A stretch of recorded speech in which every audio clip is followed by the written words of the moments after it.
Hello. Hi, Micha. Hi, How are you? doing well. All good. Thank you. So, thank you for having this interview. The idea is to have like a relaxed interview. Just to present myself, I am Mariano from Argentina, Buenos Aires. Maybe that's why I have like a different pronunciation of English, but I hope that you understand what the things that I say. So, for me, yes, it's a pleasure. Here in Argentina, we start the cold days, so we are like in the other part of the world, talking about the US. But yes, all good, all good. You, where are you based? I'm in New Jersey, North Jersey, near about half an hour out of Manhattan, New York City. Okay, it's great. An excellent city. I visited sometimes. I think that I visit just 3 or 4 times New York. So for me, it's very familiar, and I really love. Yes, it's great. Yeah, I just started getting into New York City. There's a lot to do there. They have these city that are very fun. Okay, great. So just to start with some questions, I would like to know why you started in the world of accounting and why you decided you select as your career accounting. Yeah. So I think most people, when they go into accounting, it's a very practical decision. Stable income, more or less, and like a good, respectable career. I didn't get my career going really until I was about 25, 26. I went back to school. I got an accounting degree. I didn't have anything specific. It's a very broad degree. But then as time went on, I got more into it. It was interesting. Whenever I'm speaking to people, I always say if you don't dislike numbers or spreadsheets, it's worth considering. But when I started, I really was just figuring my way through. And when you graduate, usually with an accounting degree in the US, they kind of separate you into tax or audit, kind of two camps. So I did an internship. It was like financial markets for auditing team at PwC. But when I was applying for jobs, I really was open. I didn't have a preference. I think auditing is great.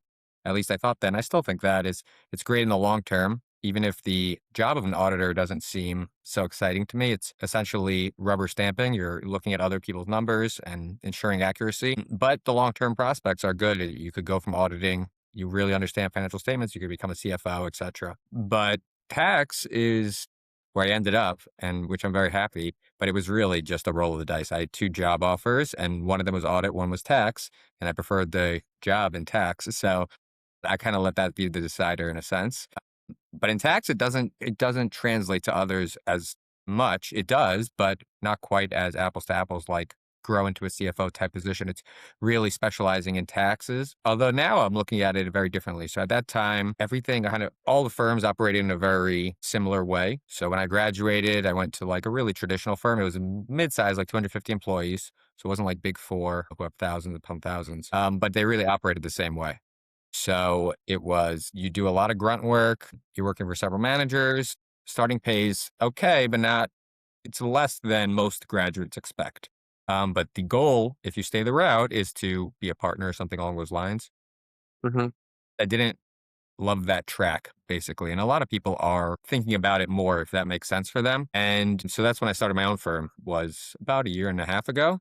And so I launched on my own, and it's a great entrepreneurial effort. I think a lot of accountants are very risk averse, so it doesn't match up so well, but it is great. It's very little overhead, and you can get started with nothing. And you kind of, the first year it takes a while to build for sure.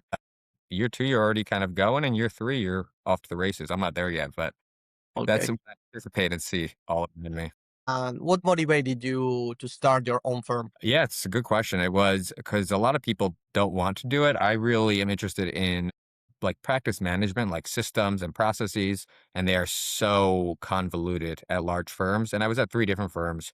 The last firm I was at had very good systems, but each firm has their own issues. And I really just wanted to create what I envisioned to be good.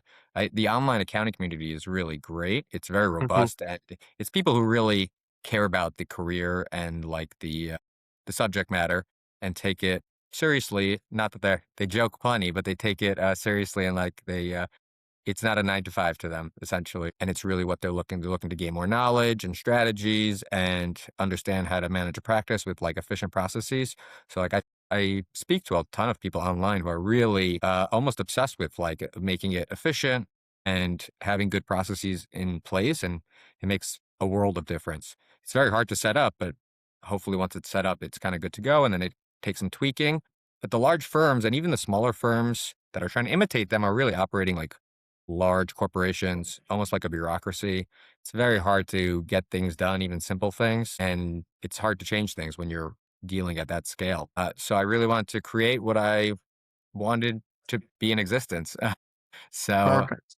yeah, And what type of culture do you like to have in your own firm? What type of culture? What type of daily work, or maybe your idea for the future? And what things to improve from the last years? Do you have something in mind? You have like yeah. recap of all the things that you have done in these last.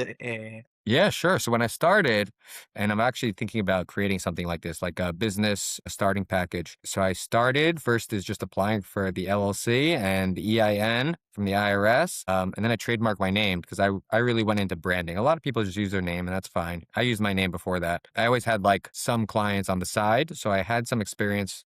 I had my own personal professional tax software on my own personal computer.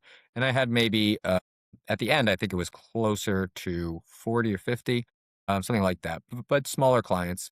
Really, it's helpful because it gets used to how to do things on their Uh-huh. own. When people leave a firm, they really have no idea how to create it. And so it kind of just went from there. I did the website also. I got a friend involved, and that's become a lot easier. So much has become so much easier with AI. And it's like, it really is, I hope, to be the age of entrepreneurship because so much of that setup and figuring things out and know-how is available at your fingertips. Yes, nowadays it's easy. Totally, totally. Yeah, exactly. So I really think it's easier to launch really a solo business and you could grow it however you want, easier Hmm. than ever. So I had the website. I was expecting a lot more from the website. It was a little underwhelming. It was like I launched, I let all my clients know, but it didn't gain too much traction. But then I was still building a client list slowly but surely, and I had some. So I have a lot of experience in individual taxes and equity compensation and a bunch of things like that. Small businesses also, but I didn't have too much bookkeeping experience. So I wanted to do bookkeeping. I also wanted to do a financial advising. So I have been doing that. Okay. I have a CFP, Certified Financial Planning, I got a few years ago. I want it to be like everything for middle market, small business owners. I overextended myself for sure. I'm not tabling the financial advising, but I'm not promoting it as much. I'm focusing more on the tax and accounting piece. And then I created an apprenticeship. So that is my latest venture. I created that in September. And Hmm. it's geared towards teaching people how to become a tax advisor. So that's year one. And then year two, helping them to launch their firm if they're interested in doing so. And so it's geared towards taking the EA. You're familiar with EA credential? Hmm. It's enrolled agent. It's issued by the IRS. It gives you the same authority as a CPA. Okay. It's actually an international credential, so people can take it anywhere in the world. They actually just switched to online testing, so it really opens it up to international Okay. people who want to prepare U.S. taxes. So we have 30 or so members, and they passed the first exam. They helped me during tax season, and then hopefully after they're credentialed, we're gonna help launch some more firms. Okay. Great. Great. And what type of clients do you like to work with? Uh, really a big range. I'd say the two that I really like working with would be people who get equity compensation. So they work at startups, more mature startups usually, or large corporations, and they're getting paid Hmm. in company stock in many different ways. And those have a lot of tax complications. So, and they're very interesting. So it's just a lot of value that I can offer there. So it's a nice fit. And then small business owners who are like a single owner, they're Hmm. either filing on their own personal tax return or they have a separate S corporation tax return they file. Those are all great. Really, I just want to be able to have enough to work with and then kind of bundle it all together. Although I work with really anyone across the gamut. Sounds good. Sounds good. So, just to talk a little bit about your company, what do you think you have to improve, and what things you think you improved from the past years? Do you have Yeah. something in mind for the next Yeah, years sure. as like Yeah, I continue? do.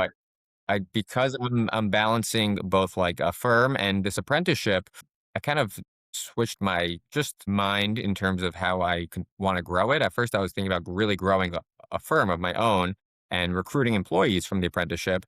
Now I really think of it as more of a decentralized firm. So it's going to be like a central hub, and everybody's going to have their own firm and their own client list and just share that. So I'm probably not going to grow my client list like I intended. I'm still taking on new clients, but almost in a way to refer out the ones I don't enjoy working with as much to the new firm owners and keep ones that I really enjoy working with so I can have, and that makes a huge difference because in client services, it's like all about the relationship. And to have clients you enjoy working with versus clients that just, for whatever reason, there's some amount of friction there. It's not going as smoothly. It's just a world of difference.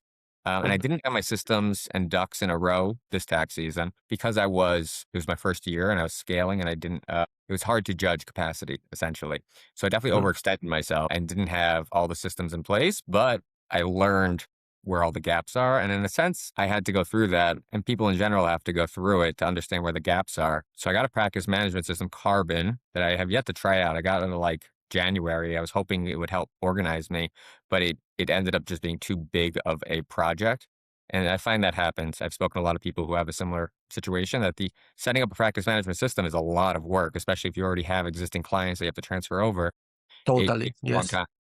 Yeah, so Carbon Change has like to eight make the weeks. change and switch to another Exactly. like other thing that you have to use all the time. It's really difficult. And what about you tell me a little bit about how you used AI, but nowadays, what do you think you have to improve using AI, and what things you think you are good at using AI in your daily work? Yeah, I think I use AI a bit. During tax season, I kind of got behind it. I would say just my view of AI overall is that it is really amazing for research.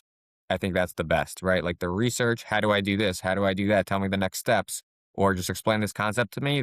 I use it constantly, and it's unbelievable. No critiques there. But using it in terms of systems and processes, that is much harder. And I think that just takes a lot of time and effort, meaning it's not for somebody to create that tool. Hopefully it will work and you'll have it for a long time, but not necessarily because things are updating constantly. So I would say I like it a lot more for the research, for the how to do this, how to do that, as opposed to systems and Yes, processes. I use for the same. It's really, Yeah, really it's helped a lot, a lot, a lot. Trying to have like a conversation with ChatGPT or Gemini or Claude to exactly. make like a conversation, trying to understand how you can do it better. Yes, totally. For me, Exactly. I am using in the same way. I think that we can use in a huge amount of things that maybe we are not using, but we have to Right. study. Totally. Yes, And absolutely. it's time studying, trying to understand. Maybe I am a lawyer, so I don't have like to, as accountant, they are like similar careers. So Right. maybe we are not very used to work or use too much the computer. So it's a little tricky for us. So yes, I am in Definitely. the same page. Totally. Yes, and Totally. I was very excited with it, and I am still very excited about it, but I've also figured out where I like to use it, where I don't. For writing also, I'm more careful, like, I used it a lot, and then I stopped because I realized how Mm, much of a crutch it was, and also just how unlike me it sounds, and I like to work on my communication style and writing and things like that, and so I almost stopped using it for emails and writing in general, content, things like that, although mm. sometimes I will because it's so quick. But Yes, yes, yes, obviously. Yeah, but writing in your own with right. your, yes, with our Yes, capacity is better. And we when we read something that is made by ChatGPT, right. maybe you get realized that hey, this is AI, man. So Exactly, and people write on your own. exactly. Totally. I use some cool tools. One I love is Whisperflow, and I don't even know if they maybe they had similar things before AI, but now they use a lot of AI, and it's just dictation. And when I get into it, it's just so much faster than typing. And I'm a pretty fast typer, but being it also sometimes it's a very different mode of communicating, talking Hmm. and typing. So sometimes it's easy just to talk it out while I'm dictating, and then I can go back and edit it. So that's Perfect. one I really enjoy. Speechify is also a great one. It's the opposite. So it reads text to you and it has like famous actors' voices and things like that. So those ones are That's great. good. That's But great. yeah, I just hired someone to give an AI session in the apprenticeship. So Rebecca Driscoll, she's great. She has a few things. The Collaboration Room is an accounting network, and she just started AI Labs for Accountant. I think it's free to sign up. And so she gives a session like once every 2 weeks, really just because I want to make sure the members and myself are just like on top of it. And Yeah, I some think like work. yeah, exactly. Like yeah, it's still developing, but it's just important not to get behind too much. Like Too much, yes. We are yeah, always behind, but yes, the important is exactly, not to exactly. be too much behind, totally. Right. So, excellent. Just to start closing, I would like to know if you have like something that you read, a book, a podcast, something that you want to recommend for the people that will listen this interview. So that it will be great. Yes. Sure. The last thing I was listening to, I've been listening to a lot lately. as founders. So there's a podcast. It's called the Founders Podcast. There are others that are similar, really just interviewing great founders. Like one of my favorites is the Whole Foods former CEO, John Mackey. He was on the Founders Podcast. And I listened to one who was the CEO of video games, Grand Theft Auto, which was funny, but it was great. He was a really interesting. It's interesting to hear from these people. We never had this opportunity in the past. You get to really hear a full conversation from like experts who have accomplished so much and so many lessons to give over. So I just like love listening to that. I also love the energy within the founding. It's kind of like the energy within Silicon Valley, but I get it over here in New Jersey by listening to the podcast. So I really enjoy that. Just looking at founders and CEOs, they're very bold and courageous, and they face a lot of failure. And it's good to know that. So yeah, I definitely think that that podcast specifically, but also any really that are interviewing founders or books. The Whole Story was John Mackey's book. He's a memoir. I would say that one and Shoe Dog is from Phil Knight, who created Nike. Those are both wonderful memoirs. Okay, great. Okay, thank you. Thank you for your time. It was a pleasure.